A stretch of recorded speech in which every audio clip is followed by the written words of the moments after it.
our aims, and our aim is to progress through the year, and we're not looking at this for a one-year thing. So this year is about all the development and setting ourselves up for the future. You can do this! We want the top 5. When you start to driving yourself, Mike, he do theirs.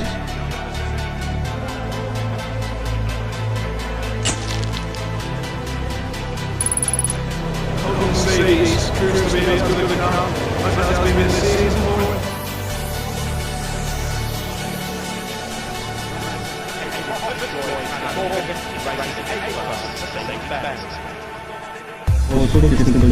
You were told it. See, we've already was trying to make an impression, certainly in the beginning of 2015, with the new Mercedes car driving, very definitely on the mark as well.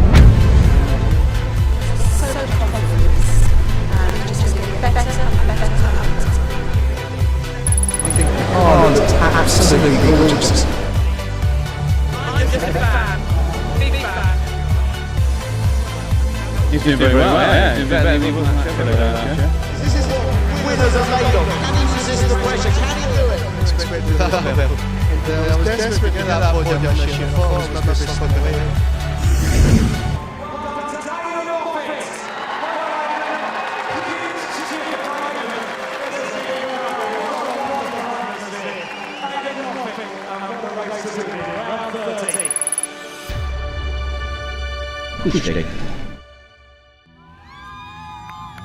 We're here today to speak to Aidan Moffat, and we're going to have a quick recap of the last rounds of the BTCC at Brands Hatch.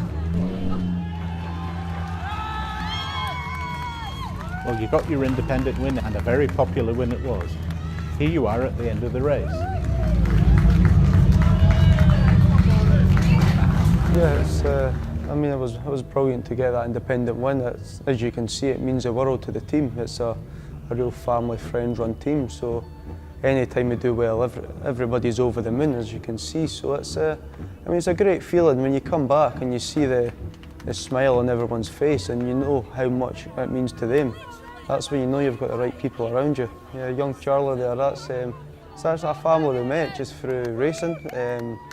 We met them a couple of years back when I first got into touring cars, and Charlie's a brilliant kid. He's always been a massive fan of mine, and I've got a lot of time for him and his family. And he did actually say to me the night before that I was going to get a podium this weekend, so if he makes a few more of their predictions next year, that would be nice.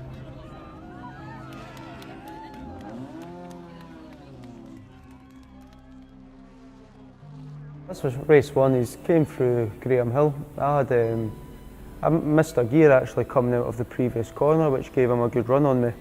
And we had the car quite loose at the rear in race 1, and the tyres were still a bit cold because this was early on in the race.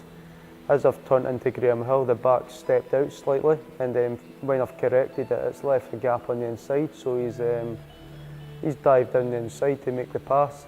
As he's done it, he's just ran wide and ran into the side to me. And then coming out the corner, I've just came across on trying to keep him to the inside. Just ran into the side and realised he's tried to stand his ground. So it was, yeah, it was nothing major. It's, I've been on the receiving end of worse from him, so I can live with that one. Race 2 ended up being quite good for you, Aidan. How far into the race were you aware that you had a good chance of gaining the independent win? Maybe about halfway through to 3/4. I knew I had very good pace in the car. I was sitting with the lead pack, and there was only one independent driver in that pack, which was Rob Austin. I knew he had a soft tyre and a lot of weight on board, so I knew the race was going to come towards me at the end. I had Matt Jackson behind me, who was another independent driver on the same tyre compound as me, but I knew I had the pace over him in that particular race. I wasn't really worried about him at all. So yeah, towards the end of the race, Austin lost a couple of places, and I don't know if he had an issue or just lost momentum or something, but at one point a couple of guys got by. I managed to go down the inside. We made a little bit of contact, but nothing major, and it was, I knew I still had pace where I could have fought to go a bit further forward, but I was behind Sam Tordoff, and he was going for the championship, so I didn't want to do anything silly, get involved in that. I mean, we had the pace, we maybe could have made a move with a lunge late on the brakes or something, but I was content with where I was. I didn't want to ruin his championship, and I knew I was more than capable of keeping Matt Jackson behind me anyway to take that independent win.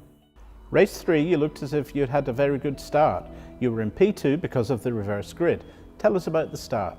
Yeah, it seemed a good start, but it was actually the poorest start of the day.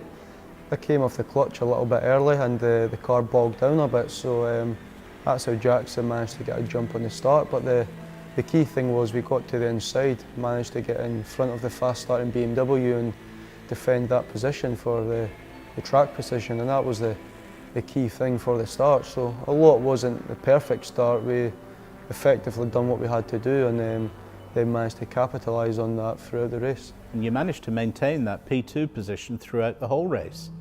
What was the main thing that was going through your mind? The worry was that we were on the soft tyre. It was the soft tyre, we knew it dropped off at the end, and we had the most amount of weight, success ballast that we've ever carried in a race before. So that was the main thing, was just look after the tyres. Those first few laps, don't be too harsh accelerating, stay off the curbs, and kind of nurse the tyres in a little bit. So that played a big part on my mind. There was a constant worry throughout the race. As the laps went on, I managed to get a little bit of a gap from behind. Myself and Jackson pulled away, and then the safety car came out. So as you can imagine, I was cursing a tad when I seen that. I thought, we've got this gap, and now we have to start again. Done the same again for another safety car, so it was a frustrating race. They seem a hell of a lot longer when you're in those positions and wanting it to end, but it was the car felt brilliant. I think it's one of the best races I've driven, because the car just felt that good. I could put it where I want it, and I mean, I seen Shedden catching up behind, but Shedden knows what he's doing. He was going for the championship, and he knew he had done what he had to do sitting behind me. So I knew if I just kept doing what I was doing, kept good pace, I knew he wouldn't try too hard to attack, because it would back us both up as I defended. So I trusted that he wasn't going to be too aggressive with me. I kept him on line. I made sure I kept good pace up, and then he was content with that, and I managed to bring the car home to the highest ever position for the Laser Tools racing team. Here you are on the podium. What were your thoughts? Thank God that's over. It seemed a long race, but yeah, it's brilliant to get up on that podium, especially sharing it with the likes of Gordon, who are top racers. When you're on it with people that have accomplished what he has, it makes it a bit more special as well. So I mean, to do it the last race of the year with the big crowd on the track, I couldn't have really picked a better time for it, to be honest. So yeah, it's a great way to end the season, and it's a brilliant feeling standing up there, hearing the people cheer for you, and seeing how happy people are for you to do well. You seem to enjoy your champagne there. How much did you actually drink? I don't know about enjoy. Nah, it was yeah, it was funny. I was actually just as we were all spraying it. You usually spray it on the crowd, and a bit of a joke. I'd sprayed a lot, but it stopped coming out. So I went to take a drink. As I started drinking it, the crowd started cheering. I thought, oh no, I'm going to have to keep going now to save face a bit here. And I was just praying it was going to hurry up and end. So I'm just glad I never ended up going backwards off the edge of that podium. That could have been a sore fall. That was an eventful year, but that was 2016. So now we're looking forward to 2017. Tell us a little bit about your plans. Yeah, hopefully just more of the highs and less of the lows. And touring cars is where we're going to stay. It's a fantastic championship, and we're constantly improving. So we want to stay in the championship and keep on going in that direction. I mean, the car, the Mercedes, it's coming on a lot, so we're going to keep on improving with that car. We've got a lot of development planned. The team Laser Tools Racing, that's a full year with those new engineers. They're going to stay in boat, and we've built a bond now, so we know how each other works. We're in a great position for going into the 2017 season. But anyway, that's enough about my plans. think we want to know what your plans are now, Keith. Ah, you're referring to the new livery for the Mercedes, aren't you? Well, you're just going to have to wait and see what I come up with.